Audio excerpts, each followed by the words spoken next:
I think 5th grade, I was like, yeah, mom and dad are not paying for college. I don't know how I'm going to do it. Because at that point still, I was like, yeah, academics, or I wasn't really fully immersed into sports.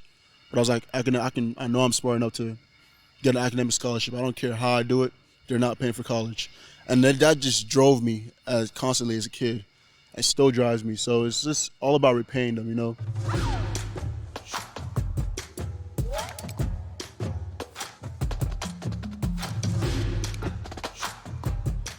Welcome to another episode of Name, Image, and MicNess. I'm your host, Carter Simoneau, the founder of the Acadiana Cast Network.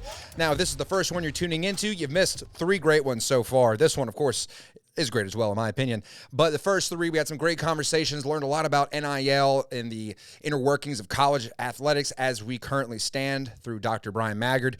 We also kind of got the perspective of football and how they're dealing with NIL and the retention and how the program is looking and team looking this upcoming season with head coach Michael Desormeaux. And then we also learned a little bit more about the business community of Lafayette and Acadiana and how they're playing a role in this whole thing through the Upper Lafayette Economic Development Foundation's program called The Art of Business. Some great episodes, great insights, had some fun along the way. But to wrap up this first run of episodes, we're talking with a young athlete with a bright future. Last season's leading tackler for the Ragin Cajuns, the Nigerian nightmare himself, senior linebacker Casey Ossai. Now, I can't say enough good things about this young dude. A great player, but a better human being.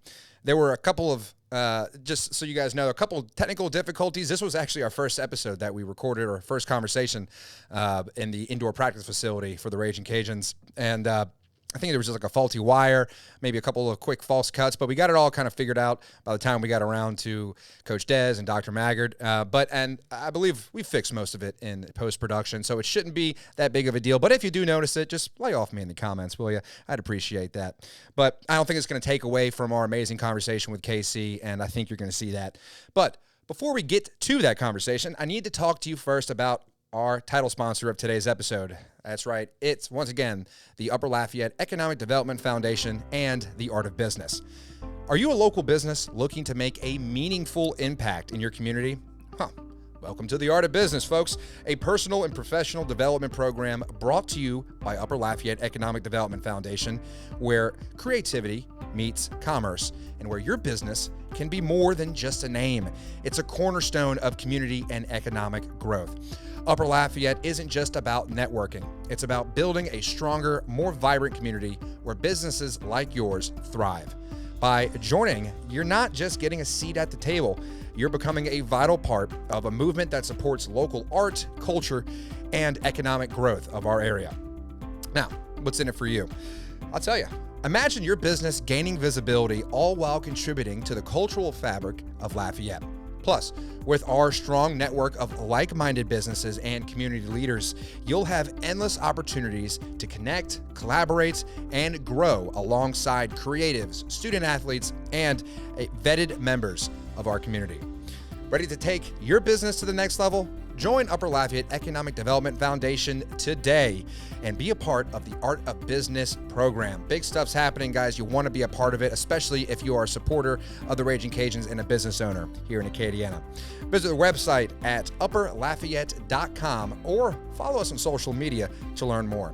Together, let's create a community where business is an art. Now, with all that being said, let's get to the man of the hour, linebacker Casey Ossai.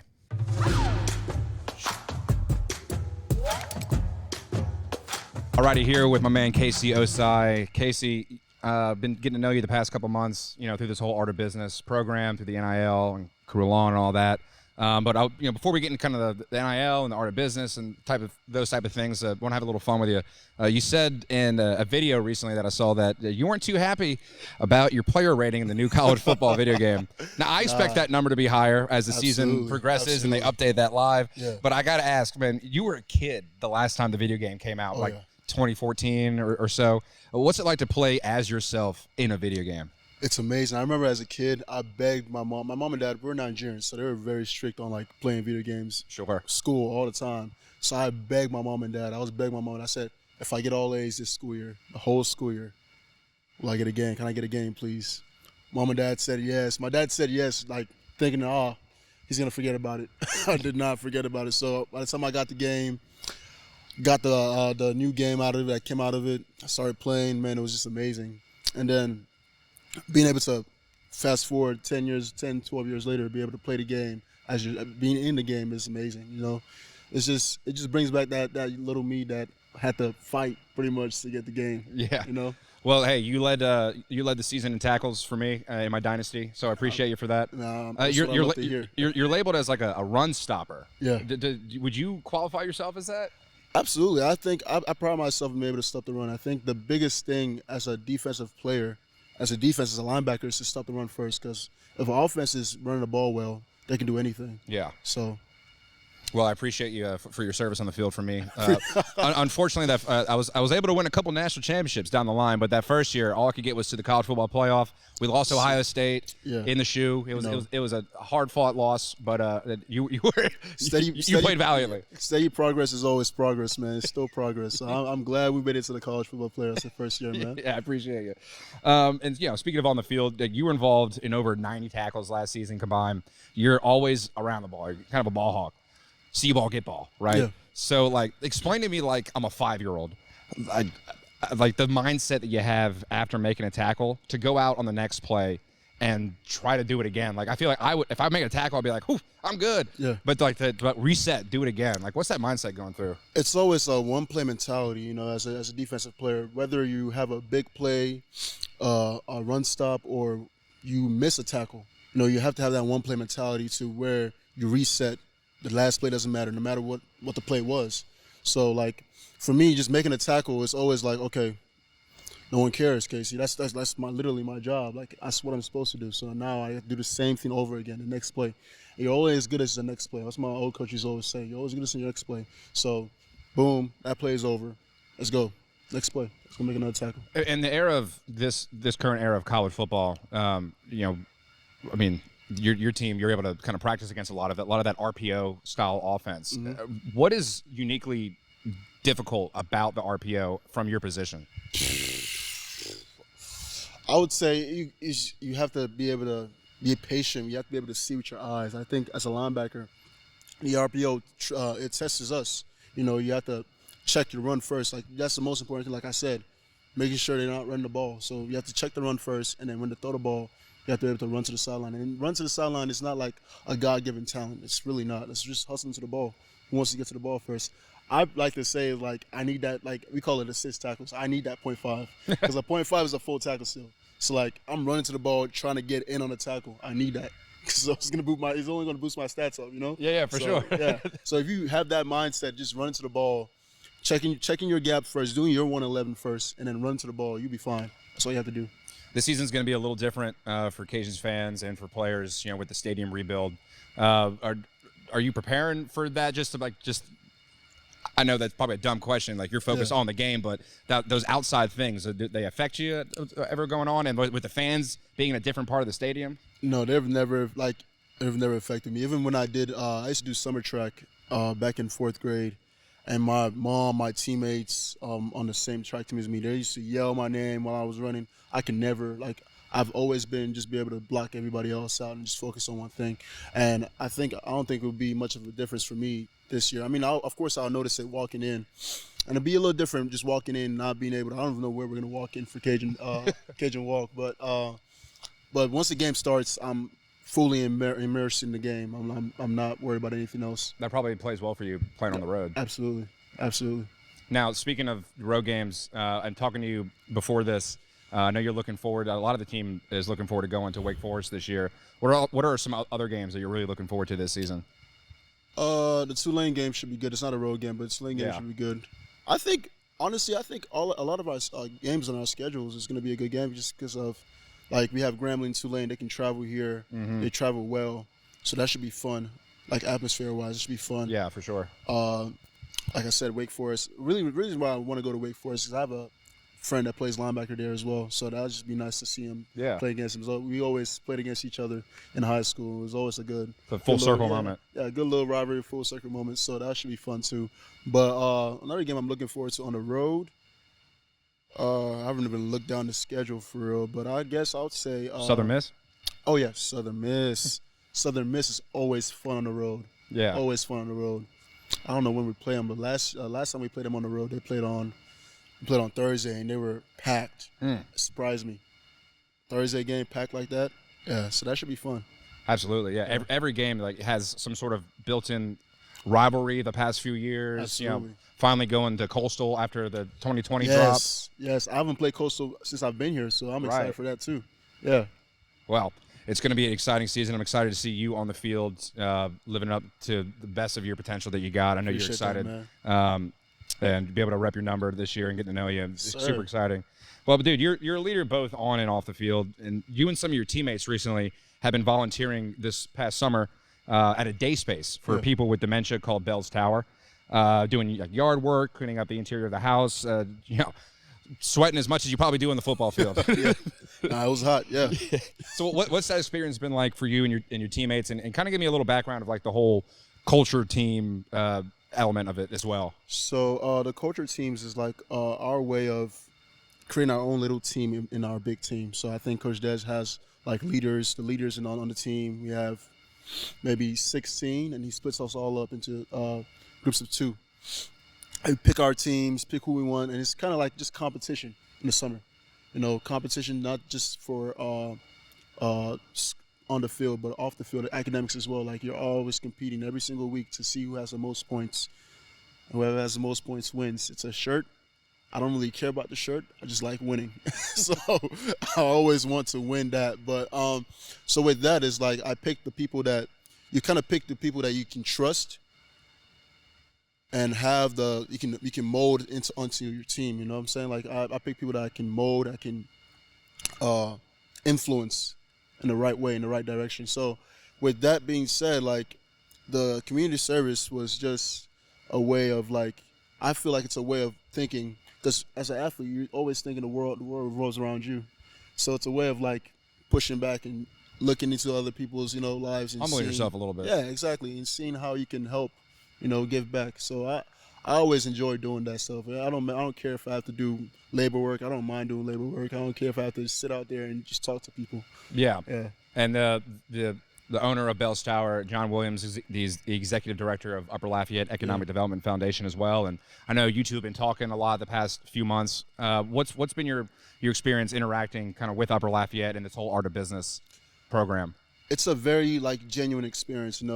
For most people like that are in charge of a lot of money like that, or are in charge of making a lot of money like that, I'm always really good at reading people, so you can sense the non-genuine side of them, because especially with business people, like they're always trying to backdoor you, or So with him, it was always genuine though. So our conversation has always been genuine. It's never been about what he can get out of me and what I can get out of him. It's always just been, how can we make each other better? How can we make each other grow? So that's what I've always enjoyed about talking to him, being around him. Yeah. I mean, you have aspirations of going pro. Absolutely. I mean, your brother's killing in the pros. That's been well documented. But, a lot of this Art of Business program is to prepare folks for life after ball. Mm-hmm. And, we're not ready for that just yet. We got a lot of ball to play. We got this season to play. Absolutely. And then you've got aspirations for pro ball as well. But, just having something that from the outside that is incentivizing businesses and student athletes to kind of think about it a little bit more. Do you think it's going to help players down the line or even this season? Absolutely. As an athlete, you're so immersed in going to that next level, playing at that next level, that you don't want to think of a plan B. I don't even want to say it's a plan B. It's just playing in the leagues. It will get me wealth, but it would get me a lot of money. But I want to create wealth, generational wealth for my family, and the best way to do that is own my own business, be incorporated in the business life. So, just managing my own money that I will make is one of the biggest things that you can do to generate wealth. So, well, how do you manage that as a student athlete? You've got your schoolwork, you've got the stuff off the field. You're also trying to think about this other business adventure. How are you balancing all that? It's all about time management for me. Like I learned that early on my freshman year. Like in high school, I was smart enough to just not do any work, any schoolwork, and I would just take the test and I'll be fine, make A's still. But once you get to college, like you have to be able to manage your time. You have to be able to say, I don't have enough time to do everything I want to do, so now I have to allocate what is more important. So it's all about that, and there'll be sacrifices have to be made, so some things have to go. But once you do that and figure out what's really important to you, what you really want to do, you'll be all right. We'll get right back to our conversation with Casey Ossai in just a minute. But first, do you want to know how you can make a direct impact on the lives of UL student athletes like a Casey Ossai? Well, support Crew Along, the NIL collective for Louisiana athletics. Crew Along provides Ragin Cajuns student athletes opportunities to build their personal brands while engaging with our community. For as little as $10 a month, you can help Louisiana athletics separate itself from the competition. Invite your friends and family to join the crew and support Ragin Cajun student athletes. Visit crewalong.com today to get started. That's KREWEALLONS.com to get started. Together, we will make a difference. All right, let's get back to it. You were like the first student athlete to be put through this art of business curriculum, and early on you were tied in with Todd Citron, owner of Hub City Ford, and You were the first recipient of Hub City Ford's Calvin James Man of the Year Award. for your work on and specifically off the field. What does it mean to be recognized for that? And most importantly, how proud was your mom? My mom and dad were extremely proud. It's amazing, I don't do anything I do for recognition, but it's amazing just to get the recognition. It's amazing to see that the work that you're putting in is being shown to the light. So it was amazing just to get that recognition. That's awesome, man. Well, it was well deserved, and it's been cool to kind of see you interact with Todd. Todd's a big fan of you. You went on his Cajuns Catholic show as well, and I'm a big fan of Todd. Yeah, he's a good guy to know. Yeah, he is. So going back to the work that you guys were doing with your culture team at Belle's Tower, is there a teammate of yours that you were not expecting? I mean, you picked these guys off of some of their characters, but you got some freshmen with you, right? So it's hard to kind of know those guys right Absolutely. off the bat. But is there anyone that surprised you with what they put into this? Absolutely. Brady Gilbo, he was a freshman punter. Yeah. I wasn't really sure what to expect from him, but I mean, he's a punter, so Exactly, you're already looking down on him. Exactly. So, but no, he was the first one to respond every single time I sent a text. He was the first one to volunteer. So it just my respect shot through the roof with him. Just being able, not even sometimes when he wasn't able to go, he would first one to respond. I'm just yes, that's how it's supposed to be. Take action. Now, even if you can't go, let me know. That's the communication skills was just on point. So I really appreciate him having him on my team. I'm glad I found a diamond in the rough right there. Yeah, absolutely. Great kid from Youngsville, good family. Yeah. So I want to learn a little bit more about KC, the man. And talking to you off air and from Todd's show, learned a little bit about your life and your upbringing and whatnot, which work ethic was instilled early on from your dad. Can you talk a little bit about your background and where you come from and how your dad helped instill that work ethic in you and your family? Absolutely. So, I was born and raised in Nigeria. I lived there for about 7 to 8 years, and just watching my mom and dad. My dad, let's say this, he moved to London to go work when I was 2. He stayed there for 5 years. Wow. Yeah. So I didn't really I remember vividly him leaving that day. I wanted to go with him so badly. I was begging and crying. He was just go put on your shoes. Go put on your shoes and come right back and I'll be ready for you. So I ran in the room, got my shoes. As soon as I came out, he's already at the front door at the gate leaving. I'm like, what the fudge? Why are you leaving me? But he left for 5 years, worked. I used to call him all the time, just talk to him. Just him being able to make that sacrifice, leaving all his family at home, going overseas to go find work and provide for the family. That was just a big thing for me. That's always been in the back of my mind. That takes a lot of sacrifice to leave your family and go find work and just to. It could be easy to, when you're a kid, resent him for that, right? Absolutely. But I always admired my dad. I don't know why. I just always did. He was just he always looked 7 foot in my eyes when I was a kid. He was just so big, so tall. So, that's as a kid, you always do that. But, just being able to go there for 5 years, not come back one time, and just continue work, sacrifice was just a big thing for me. And then my mom taking care of us and also working, also traveling. Like just watching them like try and scrape and fight for us was a big thing. And then when they came here, the more they worked, like it's amazing. Like I always say, every time I post, I'm blessed and highly favored. And I fully believe that just because of like I've seen what God has put us through. I've seen what God has brought us out of. You know, so us coming here as a family was truly a blessing. And then watching my dad work the night shift, like work the night shift at a gas station, come back home, take us to school, tired, sleeping on the road, like it just that aspect of continual work, continual, just pushed me. It was like, yeah, I'm at a young age, I think 5th grade, I was like, yeah, I'm not, mom and dad are not paying for college. I don't know how I'm gonna do it, because at that point still I was like, yeah, academics, or I wasn't really fully immersed into sports, but I was like, I know I'm smart enough to get an academic scholarship. I don't care how I do it. They're not paying for college. And that just drove me constantly as a kid. It still drives me. So it's just all about repaying them, you know. I always tell myself, like, they've been selfish for so long. They've been selfless for so long. Like, it's time for me to allow them to be selfish for once. So that's what I'm pushing to get to. That's awesome, man. Yeah. So how old were you when you moved to Conroe, Texas? We moved to Houston when we first got to America for like a year and a half. So I was probably like 9.5, 10. Wow. Yeah.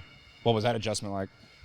It wasn't bad, you know. Houston had a lot of our family members. Like my uncle on my dad's side was there with my cousin. So you had a lot of familiarity in an unfamiliar place. Yeah. So that was kind of tough to move away from, because they lived like 20 minutes away from us at the time in Houston. You know, Houston is big.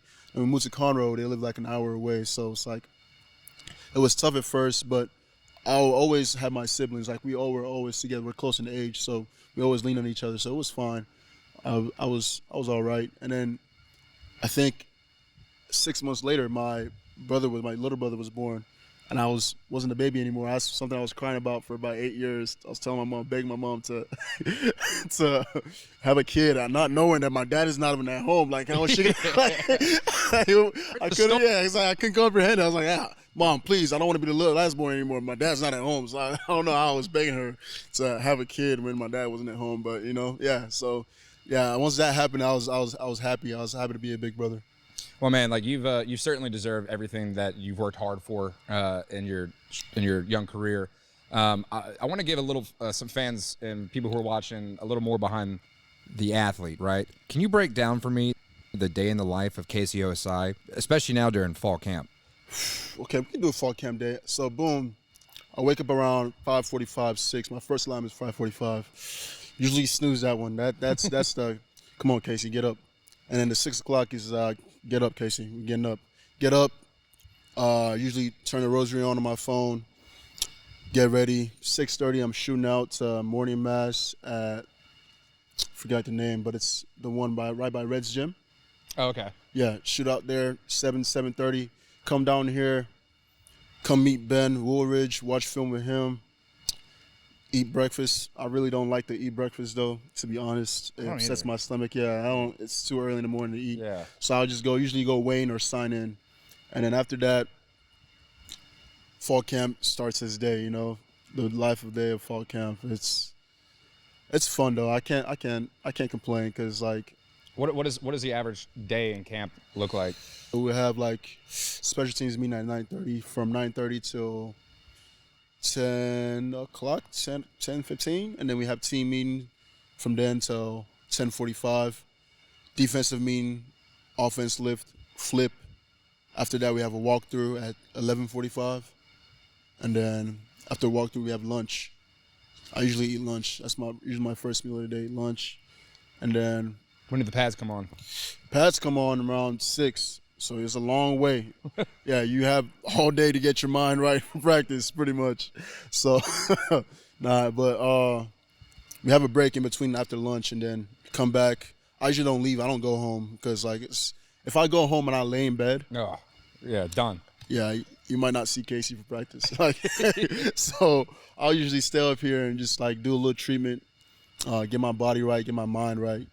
Get my ankle taped, and then just roll into. I play ping pong too. Oh. Yeah, absolutely. Play ping pong in between that, just to release some stress. Because, like I said, I'm extremely hard on myself. So, you know, that's my time to relax get rid of everything, and then once after I get done playing with ping pong, we go back to meetings, and then after that it's picking up practice time. So as we've been developing this Art of Business program and kind of pitching it to the folks around Acadiana, I made like a little mock-up electronic press kit for you, like a little like digital resume. Yeah. And I was interviewing you before just over the phone, and I'm asking you just some generic questions, like what you want to do in life and, some of your interests. And I asked you, what are you good at? Like, what are you best at outside of football? And you're like, I don't know, man. Everything. Yeah, honestly. but it was not a cocky answer. And tell me the reason why. I fully believe that anything that I truly want to be good at, I can be good at. Like ping pong. I remember my dad used to beat me like in the summer. We used to be in the summer every single day, ping pong table down, just playing ping pong. He used to beat me so bad.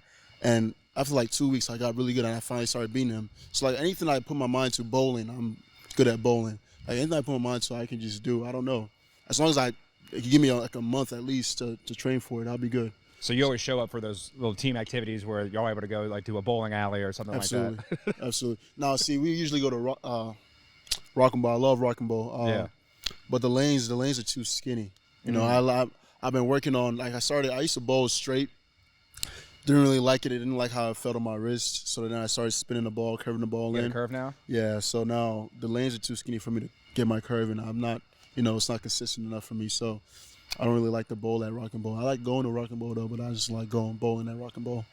Well, man, kind of wrapping up here, really appreciate the time that you've given me today and all the time that you've given us through engaging with this Art of Business program the past few months. Can't wait to watch you on the field.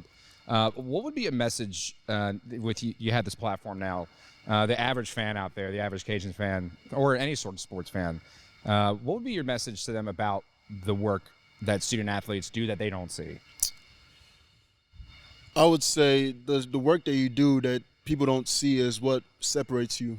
It separates you from the pack. And it's not more of like, doing the work here and there. It's about consistency. Like, how consistent can you be? It could be 10 minutes every single day of doing extra work, 10 minutes of doing extra drills, 10 minutes of trying to be better at your craft. And those 10 minutes will add up at the end.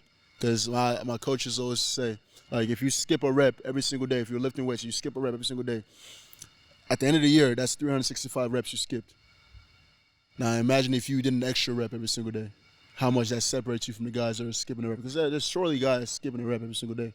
So you just keep that in mind, and it's not necessarily like it's not immediate. It's not an immediate effect. Like, you have to continue just consistently putting in the work, and it'll show a lot. It'll show up.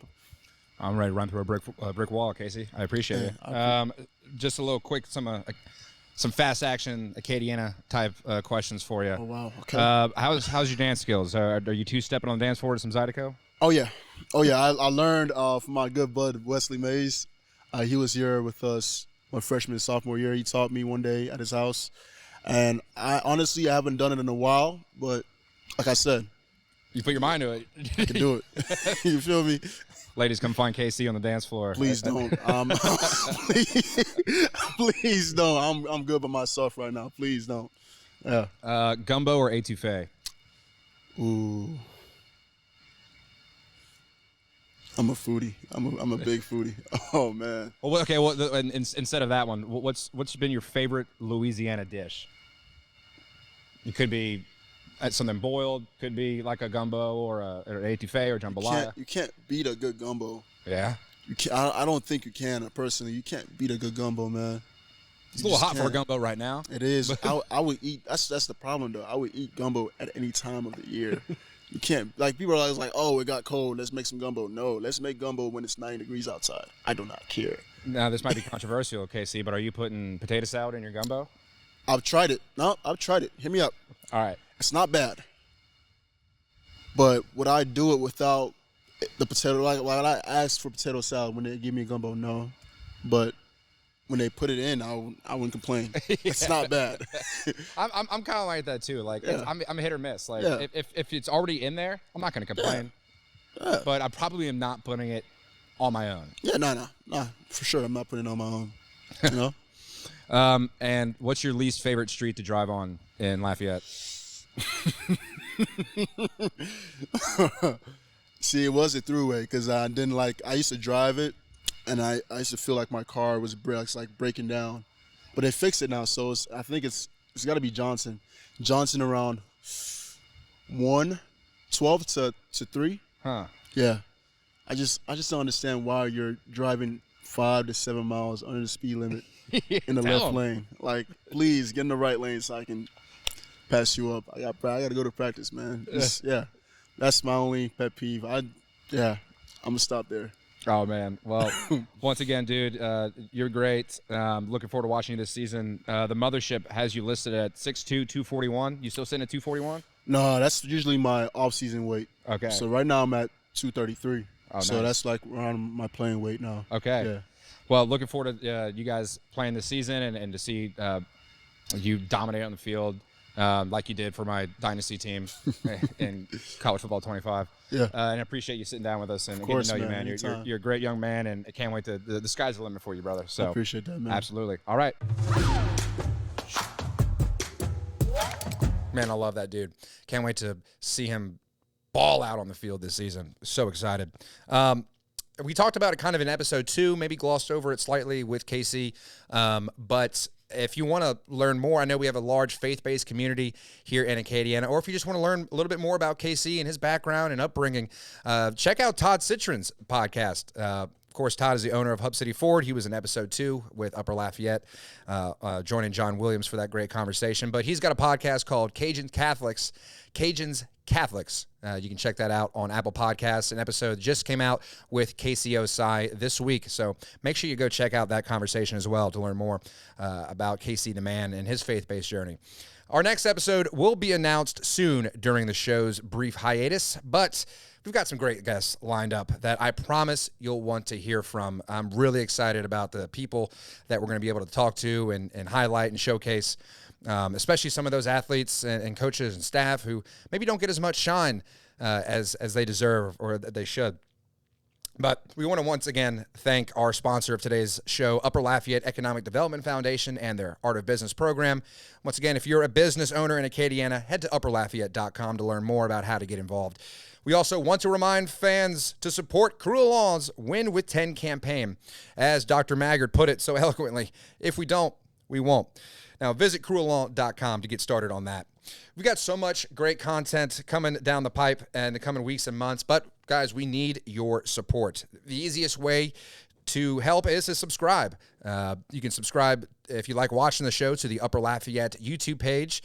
Name, image, and MicNess will be there, but you can also check it out on audio podcast streaming platforms like Apple Podcasts and Spotify. Make sure to leave us a 5-star review, do all that. But most importantly, I want you guys to not only subscribe, but I want you guys to comment. On YouTube especially, it's a great comment section. We'd love to hear from you guys. What do you want to hear? Who do you want to hear from? What are the type of topics and questions that you would like asked of these athletes, coaches, student athletes, said athletes twice. I don't care. We're rolling. We're moving. But, guys, that's the easiest way for us to grow is by subscribing, engaging with us. You can also follow along on the clips. Maybe that's how you found out about the show through the Acadiana Cast and Upper Lafayette social media channels. Cruelon's also doing a great job of sharing our stuff. But we're not going to just be sharing content from the show. We also have some behind-the-scenes content and some other things that we're working on around tailgates, highlighting some of the fans and people who make up the great Cajun Nation that we're going to be having on the Upper Lafayette YouTube channel.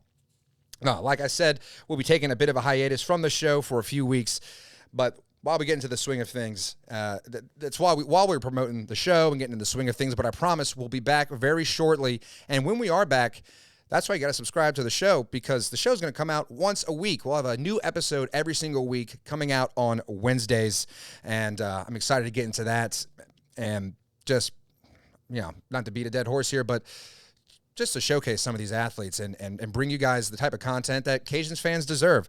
It's been a long ride for Cajuns fans, and I think the future is bright, especially with things like Cruelon and the Art of Business being tapped in to our Acadiana community. But that'll do it for the first 4 episodes. We'll be back very shortly. Make sure you're following along, subscribing, so you can be notified when the next episodes are coming out. Leave us comments, all that, like we just talked about. But that is a wrap on this episode. For now, enjoy the ride and go Cajuns.